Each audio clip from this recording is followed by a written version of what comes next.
কি একটা অবস্থা ভাই, যে জ্যাম লাগছে বের হতে পারবো কিনা সন্দেহ।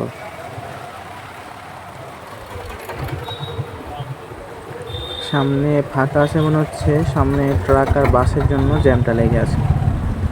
ওই দুইটা গাড়ি বের হতে পারলে আমরা ইজিলি সবাই বের হয়ে যেতে পারবো। আমি তো মনে হচ্ছে এদিক দিয়ে ঢুকাই ভুল করলাম। আচ্ছা যাই, টান দিয়ে বের হয়ে যাই। এই মামা আসতে চাপ দিও না, দিও না চাপ। ভাই দেখছেন কেমনে চাপ দিয়েছিল। ভাই পুলিশ পুলিশ, ভাই আমার নাম্বার প্লেট নাই, পুলিশ দেখে নাই। আজকে এতটা জ্যাম লাগার কারণটা কি?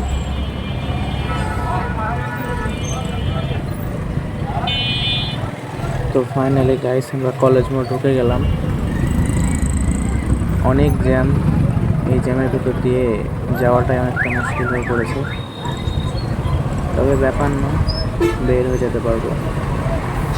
কয়েকটা বড় গাড়ি ঢুকছে তো, ট্রাক বাস, সেজন্য একটু জ্যামটা বেশি লাগছে। না হলে তো জ্যাম লাগার কোনো কথাই না, এই রাস্তাতে তো জ্যাম লাগে না।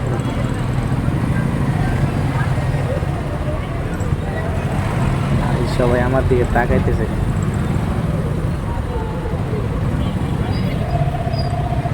হা করে তাকাই আছে সবাই।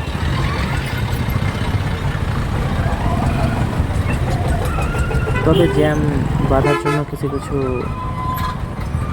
রং সাইডে গাড়ি ঢুকাই দিচ্ছে, এই জন্য বেশি জ্যাম লাগছে। যেমন এই যে অটোগুলো মাঝে মধ্যে ডান দিক দিয়ে ঢুকাই দিচ্ছে, মনে হচ্ছে যে এদিক দিয়ে গেলেই চলে যেতে পারবো, কিন্তু উল্টা জ্যামটা আরও বেশি হয়ে যাচ্ছে। এখন অনেকে বলবে যে ভাই আপনিও তো রং সাইড দিয়ে আসছেন। ভাই আমাদের ছোটো গাড়ি, আমরা ফাঁকা পাইছি বলে চলে আসছি, নাহলে এমনিতেই অযথা আরও জ্যাম লেগে যাবে। এই দেখেন গাড়ি ঘোরানোর জায়গা দেখছেন, জ্যাম লাগছে আর ওইখানে গাড়ি ঘোরাচ্ছে।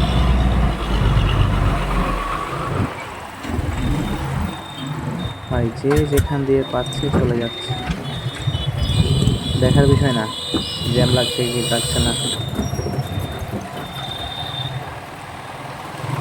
কয়েকটা ভ্যান দেখলাম রং সাইড দিয়ে যাচ্ছে, বাট এটা সবাই দাঁড়ায় আছে ধৈর্য ধরে, কিন্তু তাদের ধৈর্য নাই। এই ভাই কীভাবে ভরে চলে যাচ্ছে, আবাল মার্কা সব গাড়ি। ভাই ডান সাইড দিয়ে চলে যাচ্ছে, রং সাইডে ভাই।